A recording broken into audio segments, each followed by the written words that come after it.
आज आम समस्त एक गर्वर दिन यही 79तम स्वाधीनता दिवस अवसर रे प्रत्येक भारतीय मानकु मोर शुभेच्छा और शुभकामना। भारतर स्वतंत्रता और संग्राम रे बलिदान देइथिबा प्रत्येक संग्रामी मानकु विनम्र श्रद्धांजलि।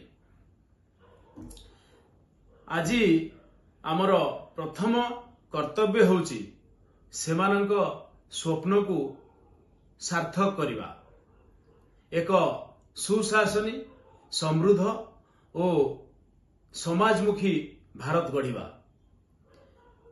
आसंतु एही पवित्र दिवस रे समस्ते एकत्रित होई प्रतिज्ञा नवा सत्य शांति समानता और देश सेवा पथरे अग्रसर हेबा।